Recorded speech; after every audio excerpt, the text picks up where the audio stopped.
14 సమయం ఒక మాయలా ఉండి, ఉత్తరాన భిన్నంగా పనిచేస్తుందో లేదో ఎవాంజెలిన్కు తెలియదు.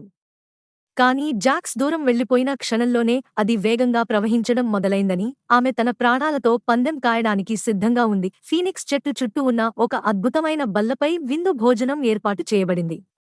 దానిపై ప్యూటర్ గోబ్లెట్లు, కోటల ఆకారంలో ఉన్న తేనెపట్టు కొవ్వొత్తులు ఉన్నాయి, మరియు ప్రతి పళ్ళెం పక్కన చిన్న డ్రాగన్ల చెక్క బొమ్మలు ఉన్నాయి. వాటన్నింటిపైనా పేర్లు చెక్కబడి ఉన్నాయి. జాక్స్ పేరు, ఆమె పేరు పక్కన పెట్టబడింది.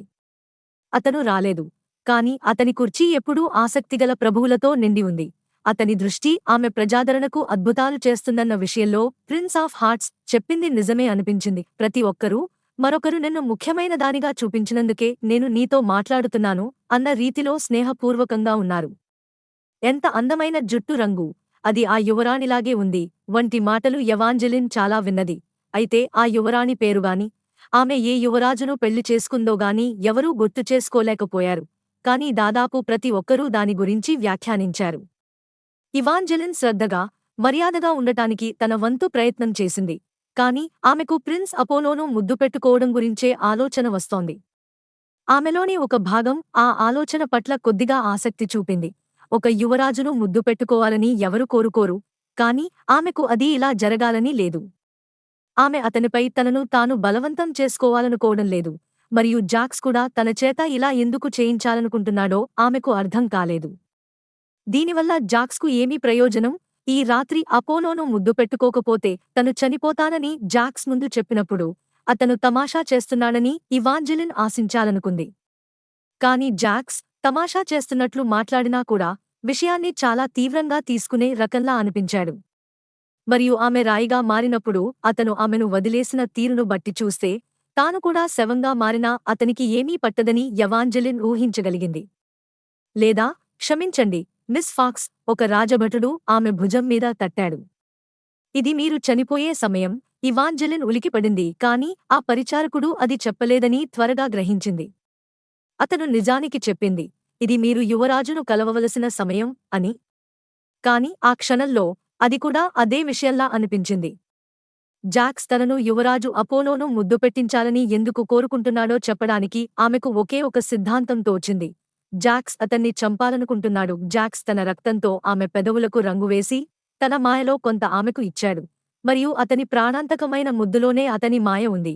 బహుశా దాని అర్థం, ఆమె ముద్దు ఇప్పుడు ప్రాణాంతకమైనది. ఫీనిక్స్ చెట్టు చుట్టూ ఉన్న మెట్ల వైపు ఆమె వెళ్తున్నప్పుడు ఆమె శ్వాస వేగవంతమైంది. జాక్స్ మెట్ల కింద ఉన్న రైలింగ్కు ఆనుకుని తల వెనక్కి వాల్చి నీలి జుట్టు ఒక కంటిపైకి జారి రాత్ రిలో సగం ఆమె కోసం ఎదురుచూస్తున్నట్లుగా కనిపించాడు. సిద్ధంగా ఉన్నావా, బంగారం? ఒక పెద్ద మనిషిలా అతను తన చేతిని చాచాడు. ఇవాంజెలిన్ అతని ఆఫర్ను పట్టించుకోలేదు. కాని వంకర మెట్ల మీద పైకి ఎక్కడం మొదలుపెట్టినప్పుడు గుసగుసలాడటానికి సరిపడా దగ్గరగా వంగింది. నన్ను ప్రిన్స్ అపోలోను ముద్దు పెట్టుకోమని ఎందుకు అడుగుతున్నావు? ఇది అతన్ని చంపేస్తుందా? జాక్స్ ఆమెను పక్కకంటతో చూసింది. మంచి ఊహను నేను మెచ్చుకుంటాను, కాని దాన్ని ప్రిన్స్ను ముద్దు పెట్టుకునేటప్పుడు ఉపయోగించు, ఫలితాలు ఎలా ఉంటాయని ఆలోచించేటప్పుడు కాదు. నీకు ఇది ఎందుకు కావాలో చెబితే తప్ప నేను అతన్ని ముద్దు పెట్టుకోను. నేను నిన్ను యువరాజును చంపమంటే నీతో పాటు ఈ మెట్లెక్కేదాన్ని కాదు. జాక్స్ ఆమె ఇప్పుడే తిరస్కరించిన తన చేతిని ఆమె భుజం చుట్టూ వేశాడు. అతని బూడిద రంగు షర్టు చేతులు ముడవబడి ఉన్నాయి.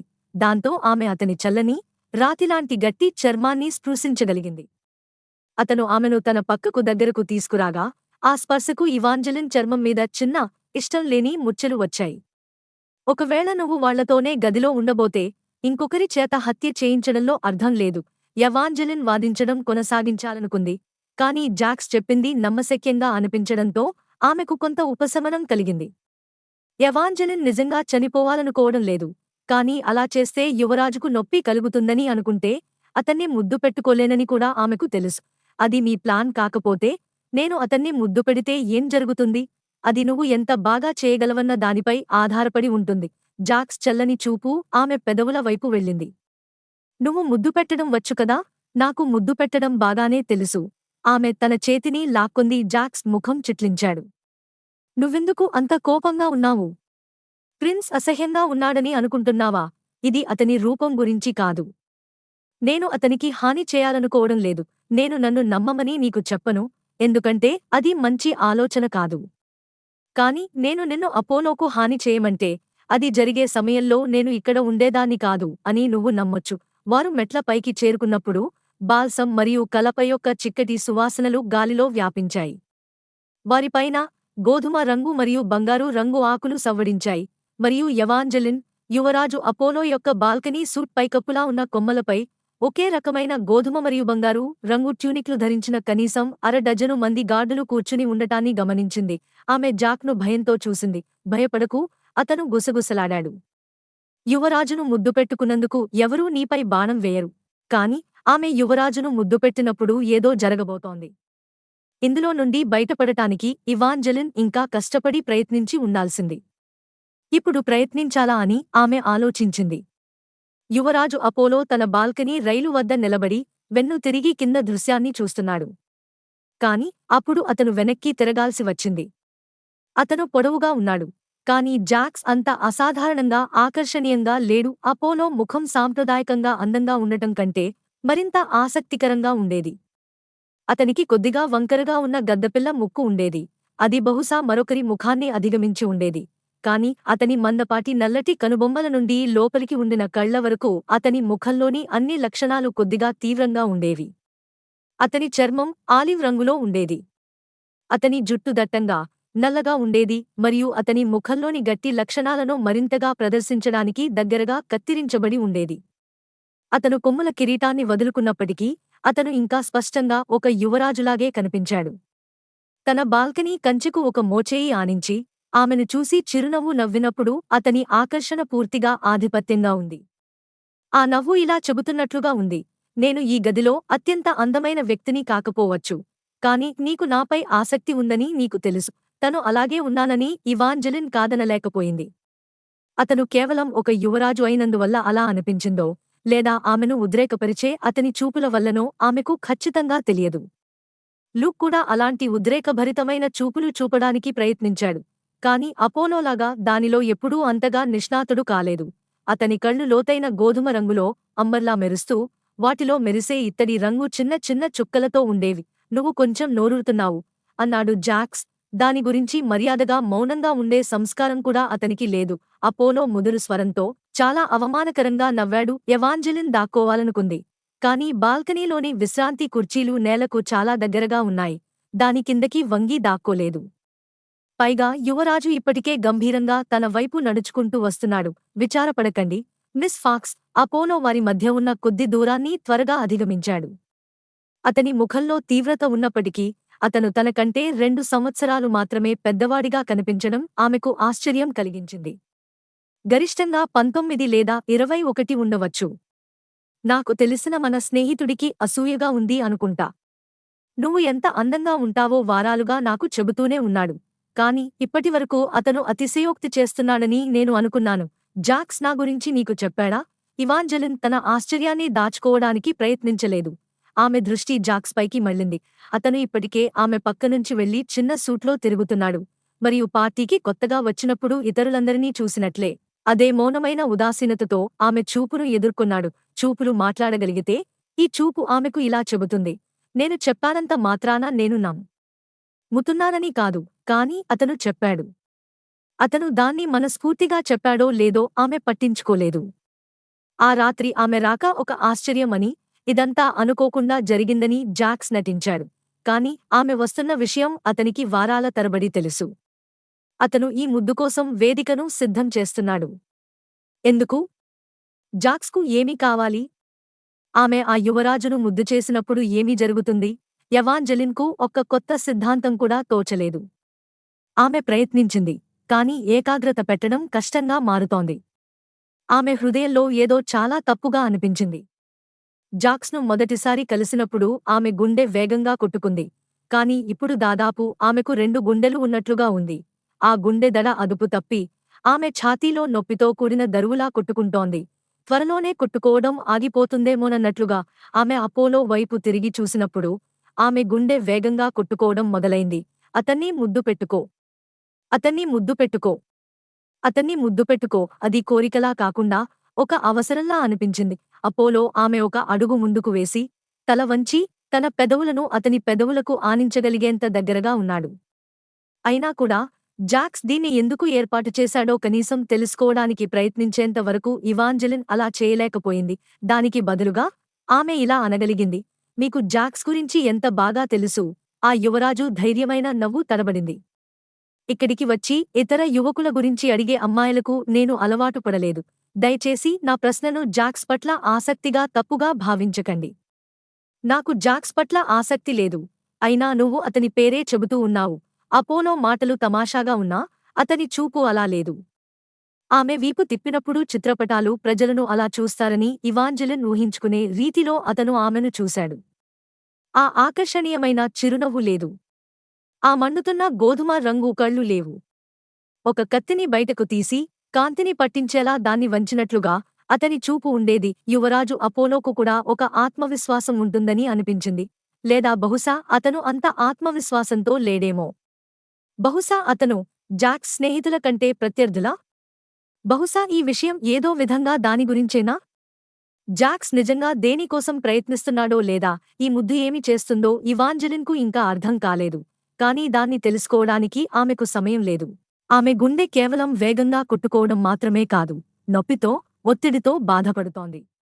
పార్టీ ముగిసేలోపు యువరాజును ముద్దు పెట్టుకోకపోతే ఆమె చనిపోతుందని జాక్స్ చెప్పాడు.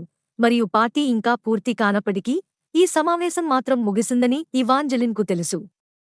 అపోలో తన భంగిమను మార్చుకుంటున్నాడు. అతను ఆమెను పంపించేయబోతున్నాడు.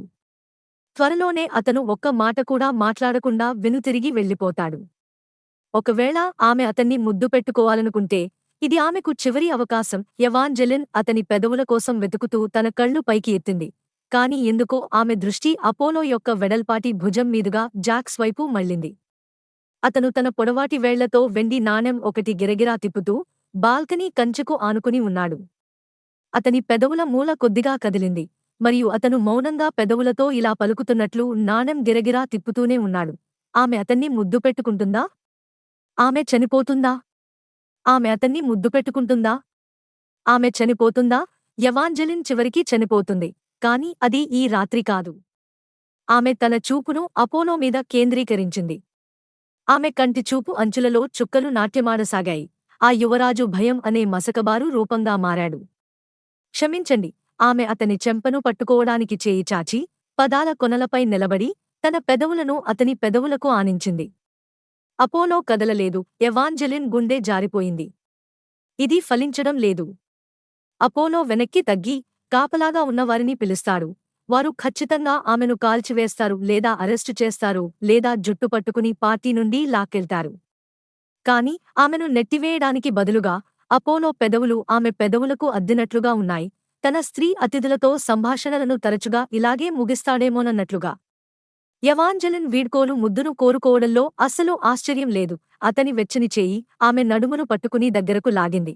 అతని నాలుక ఆమె నోటిలోకి జారి, వీడ్కోలు బహుమతిలా ఆమె నాలుకను సున్నితంగా తాకుతూ నిమరసాగింది. జాక్స్ ఈ ఆలింగనాన్ని చూస్తున్నాడనే ఆలోచనకే ఆమె బుగ్గలు వేడెక్కాయి. కాని ఆమె వెనక్కి జరగలేదు. ఎప్పుడూ కొంచెం తొందరపడే లుక్ కంటే అపోలో పద్ధతి చాలా మెరుగ్గా ఉంది. అయినా కూడా అపోలో ఆమెను తాకే విధానంలో ఉద్వేగం కంటే సాధన చేసినట్లుగా అనిపించింది. క్షణకాలం పాటు అతను ముద్దుపెట్టిన తీరును చిత్రకారులతో బంధించి ఉంటాడా? అందుకేనేమో ప్రతిదీ కొంచెం ప్రదర్శనలా అనిపిస్తుందా అని ఆమె అనుకుంది. అతని వేళ్లు ఆమె పిరుదులను మెల్లగా నొక్కాయి. ఆమెకు ఆశ్చర్యంతో ఒళ్ళు జలధరించేలా సరిగ్గా సరిపడా లోపలికి దిగాయి. వీడ్కోలు, మిస్ ఫాక్స్. అతను ఆమె పెదవులకు అడ్డంగా గుసగుసలాడాడు. నేను ఊహించిన దానికంటే ఇది నాకు బాగా నచ్చింది. అతను వెనక్కి జరగడం మొదలుపెట్టాడు. కాని అప్పుడు ఆమె నడుము చుట్టూ ఉన్న అతని పట్టు బిగుసుకుంది మరియు అతను మళ్లీ ఆమెను ముద్దు పెడుతున్నాడు. అతని పెదవులు ఆమె పెదవులపై దాహంగా అద్దినట్లుగా. అతని రెండవ చేయి ఆమె జుట్టులోకి జారిపోయింది. అపోలో ఆమె నోటిని దోచుకుంటున్నప్పుడు జాక్స్ అప్పటికే చెరిపేసిన ముడిలను నాశనం చేస్తూ. అతనిలో కామం, రాత్రి, మరియు అలాగే ఉండిపోవాల్సిన, కాని కోల్పోయిన ఏదో ఒకటి కలిపిన రుచి ఉంది. అతను దగ్గరికి వచ్చి నొక్కుతుంటే ఎవాంజెలిన్ గుండె ఒక డ్రల్లా గట్టిగా, వేగంగా కొట్టుకోవడం మొదలైంది. వారి మధ్య బట్టల పొరలు ఉన్నప్పటికీ ఆమె అతని నుండి వస్తున్న వేడిని అనుభూతి చెందగలిగింది. లుక్తో ఎప్పుడూ అనుభూతి చెందనింత వేడి. అది దాదాపుగా మరీ వేడిగా, మరీ ఆకలితో ఉన్నట్లుగా అనిపించింది. అపోలో వెచ్చదనాన్ని ఇవ్వకుండా దహించే అగ్నిలా మండిపోయాడు. అయినప్పటికీ తనలోని ఏదో ఒక భాగం కాలిపోవాలని లేదా కనీసం కాల్చబడాలని కోరుకుంటున్నట్లు ఆమెకు అనిపించింది. ఆమె అతని మెడ చుట్టూ తన 2 చేతులను చుట్టింది. అపోలో తన పెదవులను ఆమె పెదవుల నుండి తీసి ఆమె గొంతు వద్దకు జాచి అక్కడి నుండి ముద్దుల వర్షం కురిపించాడు. ఒక చల్లని చేయి ఆమె భుజంపై పడి ఆమెను ఆ యువరాజు పట్టు నుండి విడిపించేసింది. మనం వెళ్ళడానికి సమయం అయిందని నేను అనుకుంటున్నాను. జాక్స్ అతీతమైన వేగంతో ఆమెను బాల్కనీ మెట్ల వైపు లాగాడు. ఒక క్షణం ముందు ఎవాంజెలిన్కు అపోలో మాత్రమే స్పృశిస్తున్నట్లు అనిపించింది. కాని తర్వాత ఆమె జాక్స్ గట్టి చేతి కింద అతని చల్లని పక్కకు దగ్గరగా ఒదిగిపోయింది. అతను ఆమెను మెట్ల వైపు నడిపిస్తున్నప్పుడు నడుస్తూనే ఉండు అతను ఆజ్ఞాపించాడు. అతని కళ్ళు ఆత్మరహితమైన మంచులా ఉండటం నుండి అత్యంత పదునైన నీలిరంగులోకి మారాయి. వెనక్కి చూడకు, కాని ఆమె వెనక్కి చూడాల్సిందే. తాను ఏమి చేసిందో ఆమె చూడాలి కదా. అపోలో అక్కడే కదలకుండా నిలబడిపోయాడు. అదృష్టవశాత్తు అతను ఇంకా బతికే ఉన్నాడు. కాని అతని చూపులో ఏదో తేడాగా ఉంది. అతను సూట్ మధ్యలో నిలబడి తన వేలితో తన పెదవులను ఏకాగ్రతతో తాకుతూ ఉన్నాడు. ఏం జరిగిందో, తాను తిరస్కరించాలనుకున్న అమ్మాయితో తన నిగ్రహం ఎందుకు జారిపోయిందో ఆ చర్య తనకు తెలియజేస్తున్నట్లుగా అతను పదేపదే తాకుతూనే ఉన్నాడు. ఎవాంజెలిన్ కూడా అదే విషయాన్ని ఆలోచిస్తోంది. అపోలో ఆమె కళ్లలోకి చూశాడు.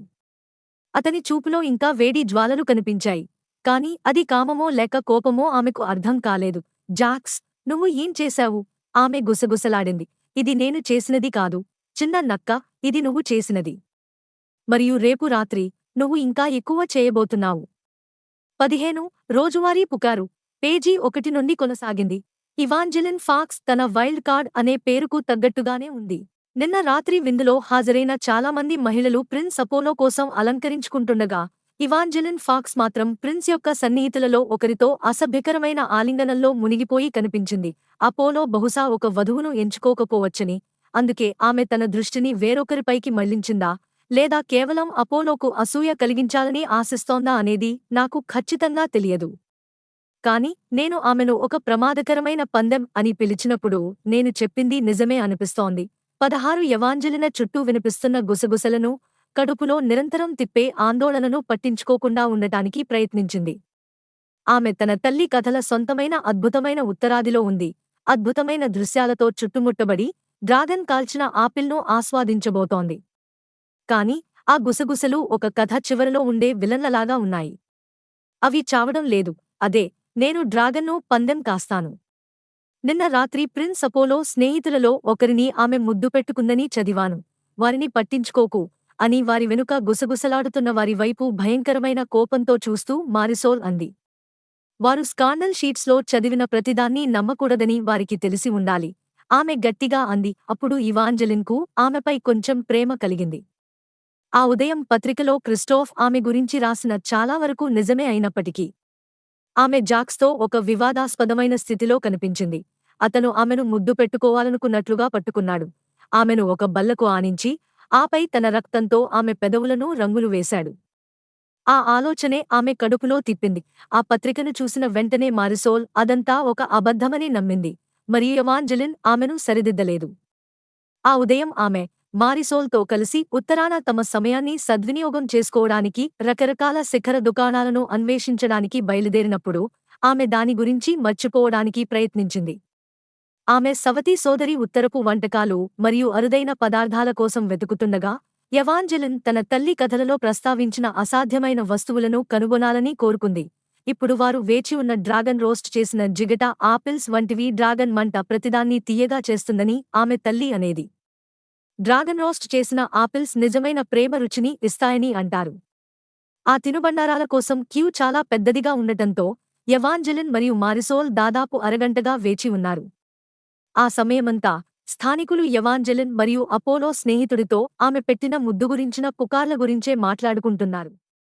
ఈ రోజు పుకారు అదేనని తెలిసి ఎవాంజెలిన్ మనసులో ఒక భాగం ఉపశమనం పొందింది.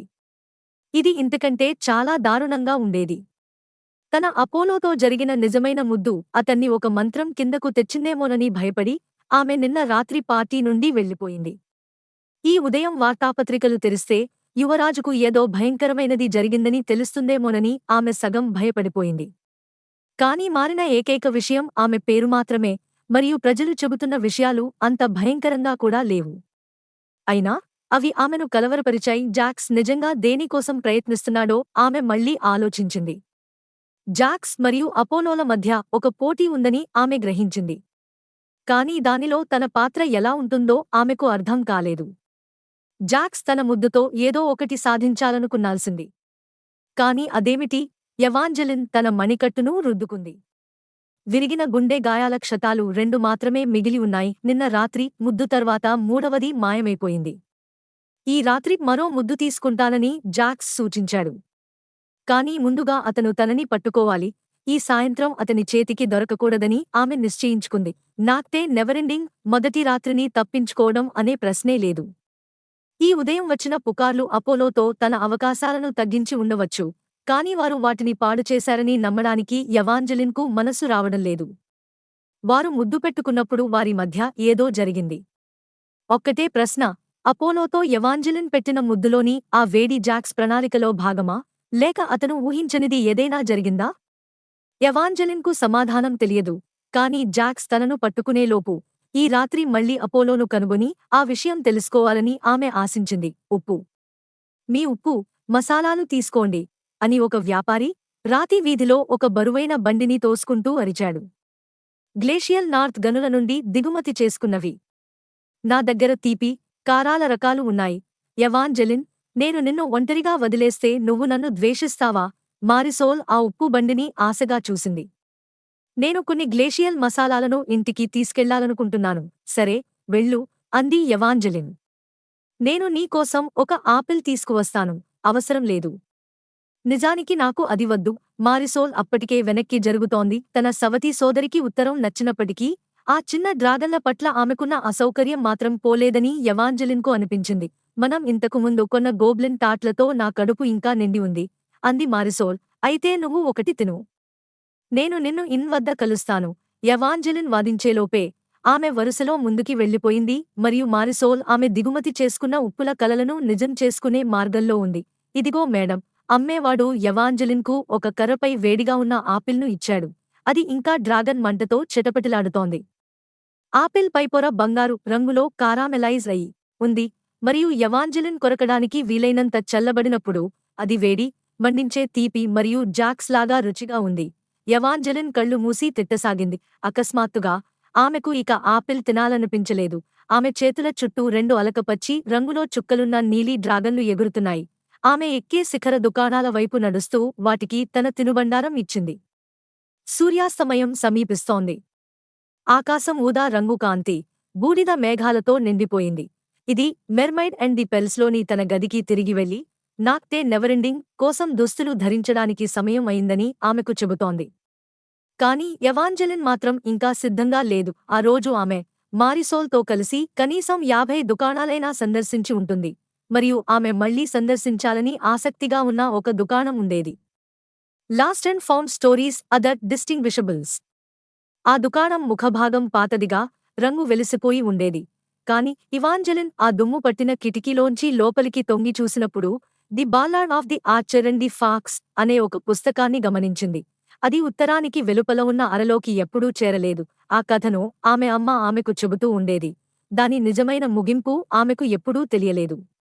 ఆ పుస్తకాన్ని చూడటం ఆమెకు చాలా ఉత్సాహాన్నిచ్చింది. కాని అప్పుడు ఆమె ఆ బోర్డును కూడా గమనించింది. మధ్యాహ్న భోజనానికి వెళ్లారు తప్పక తిరిగి వస్తారు, దురదృష్టవశాత్తు తప్పక అనేది ఇంకా జరగనట్లుంది. ఇవాంజెలిన్ ఇప్పుడు ఆ గుర్తును గీకిన తలుపుకు ఆనుకుని అలాగే ఉండటం గమనించింది.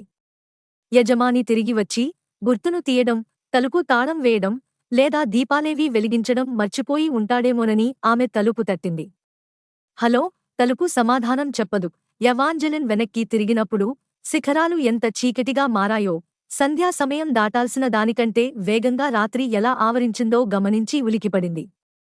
ఆమె ముందు నిలబడిన సైనికుడు మనిషి కంటే నీడలా కనిపించాడు. కళ్ళు, అతని వెంట్రుకల అలలు మరియు అతని ఆకర్షణీయమైన చెంప ఎముకలు తప్ప మిగతాదంతా కప్పివేస్తున్న ఆ శిక్షణ బ్రాంచ్ కవచాన్ని ఆమె గుర్తించకపోయి ఉంటే బహుశా పారిపోయేది. నిన్న రాత్రి ఆ కమానును కాపలా కాస్తున్న సైనికుడు అతనే. అతను సరదాగా ఆమెను యువరాణి అని పిలిచి కొద్దిగా ఆకట్టుకున్నాడు. కాని ఈ రాత్రి అతను అంత ఆకర్షణీయంగా కనిపించలేదు. నువ్వు నన్ను అనుసరిస్తున్నావా? ఆమె అడిగింది. నేను నిన్ను ఎందుకు అనుసరిస్తాను? నువ్వు కల్పనా కథలను దొంగిలించాలని ప్లాన్ చేస్తున్నావా? అతను అది ఒక జోక్ లాగా చెప్పాడు. కాని అతని కళ్లలో వేటగాడిలాంటి ఒక మెరుపు మెరుస్తోంది. ఆమె ఏదైనా దొంగిలించడానికి అక్కడ ఉంటే ఆమె తనను వెంబడిస్తుంది. అప్పుడు తాను ఆమెను వేటాడి పట్టుకోవచ్చని అతను కోరుకుంటున్నట్లుగా ఎవెంజెలిన్ రహస్యంగా అతని వెనుకకు ఒక చూపు విసిరింది. దగ్గరలో మరెవరైనా ఉన్నారేమో చూడటానికి ఆ సైనికుడు నెమ్మదిగా తుతుతూ అని పెదవులు కదిపాడు. నీకు సహాయం చేయడానికి ఎవరినైనా వెతుకుతుంటే ఇక్కడ నీకు ఎవరూ దొరకరు. మరియు నువ్వు కూడా ఇక్కడ ఉండకూడదు. అతని స్వరం ఊహించని విధంగా ఆందోళనగా ఉంది. కాని దుకాణాల ముందు ఉండే బల్లల స్థానంలో పొగమంచు మేఘాలు మరియు చీకటిలో మాయమయ్యే ఇరుకైన వంతెనలు ఉన్న మెట్ల వైపు అతను తల ఎత్తినప్పుడు అతని ఉనికి ఆమెను కలవరపెడుతూనే ఉంది. రాత్రిపూట శిఖరాలు సురక్షితం కాదు. ఇక్కడ దారి తప్పిపోయిన వారిలో చాలామంది ఎప్పటికీ దొరకరు. అతను ఇవాంజెలిన్ వెనుక ఉన్న తలుపు వైపు తల ఊపాడు. సహజ ప్రవృత్తిగా ఆమె వెనక్కి తిరిగింది. ఇప్పుడు ఆ గుర్తును చదవడానికి చాలా చీకటిగా ఉంది. కాని అది వాతావరణానికి తగిలి పాతబడిపోయిందని ఆమెకు కనిపించింది. మరియు ఆ క్షణం నుండి అది కేవలం ఒక రోజు కంటే ఎక్కువ కాలంగా ఆ తలుపు మీద ఉందేమోనని ఆమె ఎప్పుడూ ఆశ్చర్యపోతూ ఉండేది. ఆమె వెనక్కి తిరిగినప్పుడు ఆ రహస్య సైనికుడు అదృశ్యమయ్యాడు. అతను తిరిగి వస్తాడా లేదా అని చూడటానికి ఆమె వేచి ఉండలేదు. ఆమె దగ్గరలోని కిందికి వెళ్లే మెట్ల మీదుగా తొందరగా వెనక్కి వెళ్ళింది.